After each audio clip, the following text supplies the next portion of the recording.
Habemus Papam. Olá, meu nome é Clodoaldo Lacerda, para os que me conhecem. Para os que não me conhecem, continua sendo Clodoaldo Lacerda. Você ainda não inscreveu, está esperando o quê? Por favor, inscreva agora em nosso canal, compartilhe nossos vídeos, curta, é importante para a manutenção dessa obra. Vocês acharam estranho, né? Agora eu falar Habemus Papam? Sim, nós temos um Papa novo, mas é claro que ele está aqui desde o início do ano. Ele é ibero-americano ou latino-americano? Afinal de contas, grande parte da obra da vida dele aconteceu no Peru, país latino-americano. Então ele é praticamente, na verdade ele tem, dupla nacionalidade. Mas por que falar agora de Robert Francis Prevost? Mas na verdade eu estava esperando uma oportunidade, deixar o tempo falar, deixar o tempo acontecer, para a gente perceber quais são as ações, qual é o modelo do nosso querido Leão XIV. Esse Papa esguio, forte, jovem, disposto como um leão a encarar os desafios da Igreja Católica em pleno século XXI. Importante pensar nisso. Mas, na verdade, eu não vim aqui para falar só sobre o Papa, sobre o papado, sobre o pontificado de Leão XIV, não. Dentro de uma linha que a gente adota em nosso canal, de avaliar livros, obras, fazer resenhas, falar um pouco sobre isso, eu terminei de ler recentemente essa obra aqui, que chama Leão XIV, o Novo Papa. E o que eu vim aqui hoje falar é um pouquinho sobre essa obra, para avaliar se é uma obra boa, uma obra não boa. Claro, é uma excelente obra, ela é do Samuel Provost, com a colaboração do Marc Le Boucher. Eles foram em seguida, logo após a eleição do novo Papa, já foram levantando informações e construíram essa obra. Esse livro aqui saiu pela editora Paulus, uma editora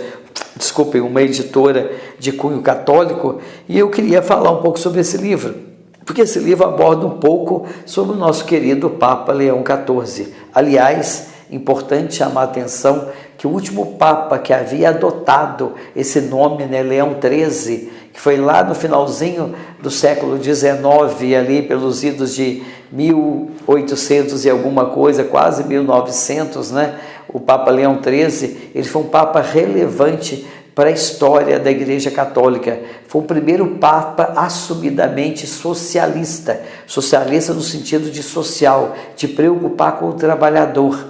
Você sabia que Leão XIII, ele editou uma encíclica papal chamada Rerum Novarum, sim, em tradução literal do latim, quer dizer das coisas novas. Essa encíclica, ela despertou na sociedade daquela época uma necessidade de se reavaliar as relações entre trabalhadores e empresários, sim, entre a burguesia e o proletariado. Essa era a ideia da Rerum Novarum. Inclusive ela acontece ali no ensejo, do iluminismo, no ensejo ali da Revolução Francesa, que aconteceu em 1889. Então, na efervescência daquela discussão, da necessidade da Revolução Industrial, de se repensar a relação dos trabalhadores, a Igreja, através de Leão XIII, ela se posiciona e emite essa encíclica papal muito importante. A partir dela se desdobra toda uma necessidade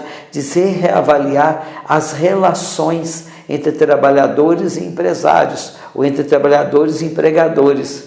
Isso por si só, na minha opinião, na minha humilde opinião, já é um sinal de como o Papa Leão XIV vai conduzir a Igreja com a preocupação com o social, com a preocupação com os imigrantes. Então essa ideia que foi muito alinhada, inclusive com o Papa Francisco, o antecessor do Leão XIV, então a gente percebe uma certa continuidade.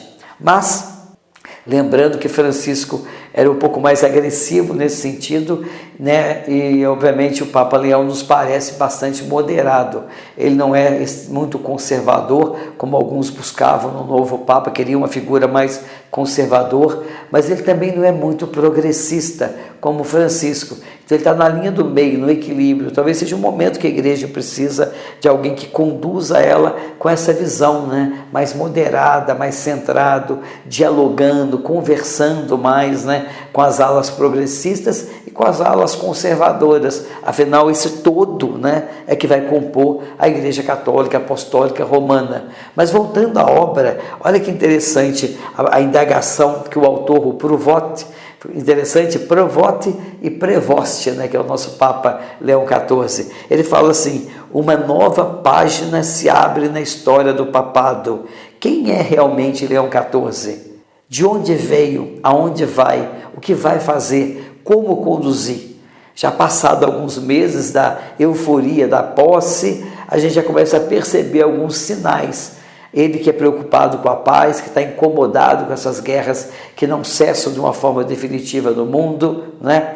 Olha que passagem interessante, no início da obra, tá? O primeiro café da manhã em Santa Marta. Santa Marta, para quem não sabe, é um abrigo em que todos os cardeais, quando visitam o Papa, Roma, ficam lá. Inclusive o Papa Francisco optou por ser a casa oficial dele, a Casa Santa Marta, né? Então acontece, nesse dia 9 de maio de 2025, ou seja, no início desse ano, Roma despertou ainda vibrando de alegria pela eleição ocorrida na véspera do novo Papa Leão XIV, ou seja, a eleição foi no dia 8 de maio. Vim com meus colegas da editora Salvador para preparar uma obra sobre ele e assisti, como milhares de pessoas, à elevação da fumaça branca. Olha que coisa boa, olha que coisa interessante, quando o autor, aqui o Provost, ele inicia a obra dele, que é Leão XIV, o novo Papa. Muito interessante. Outro ponto importante que eu queria chamar, tá certo? Tem a ver com a questão do 167º sucessor de Pedro. Sim, o Leão XIV é o Papa de número 267, tá certo? E ele, obviamente, né, Roma amanheceu em festa com a eleição dele. Um importante que é interessante a gente lembrar, que o conclave, que é a eleição do Papa, acontece nessa eleição que a gente chama de conclave, que é conchave, né, que veio do latim, que era fechar a chave, os cardeais para escolher o novo Papa. Inclusive isso remonta a um tempo maior, lá ali pelos idos da Idade Média, quando levaram anos para escolher o novo Papa, até que a população foi lá, trancafiou eles no local, não deu água, não deu nada, para que eles tivessem uma celeridade na eleição, onde eles escolheram. Por isso que passou a chamar conclave, porque eles fecharam a chave, o local, o espaço físico, em que os cardeais naquela época foram escolher o Papa. Esse é outro ponto relevante. De acordo com o livro aqui, ele conta como que o Prevost nasceu, onde ele nasceu nos Estados Unidos, como era a condução da vida. Tem uma biografia fantástica do Prevost. E tem uma outra coisa interessante, é quando ele é encaminhado, ele vai 2 vezes para o Peru e fica muito tempo lá. Ele conduz, inclusive, uma diocese, enquanto eleito bispo. Inclusive, ele foi nesse episcopado eleito pelo Papa, foi escolhido pelo Papa Francisco. Então conta do modelo, ele era também, ele andava a cavalo, andava de bicicleta, tinha uma vida relativamente simples no Peru e tinha muita proximidade com a comunidade. Então isso sinaliza, dá sinais para a gente desse pontificado, que há de ser um pontificado mais social, um pontificado que vai gerar mais proximidade com as pessoas e vai também avaliar muito as questões litúrgicas da igreja. Então eu queria que a gente ficasse bastante atento a esse pontificado, fizesse orações para esse novo Papa, para que ele possa conduzir a igreja com serenidade, com maestria, com tranquilidade, mas exercendo a liderança religiosa que o mundo precisa, para que ele possa assumir, né, tendo assumido, que ele possa conduzir de uma forma firme e necessária. Então a recomendação final é: leiam esse livro, vocês vão compreender um pouquinho da história do Prevost, do nosso querido Leão XIV, vamos entender como ele chegou a esse nome, vamos entender quais são os passos que ele deu anteriormente no seu sacerdócio e chegou, obviamente, a ser o 267º Papa da Igreja Católica Apostólica Romana.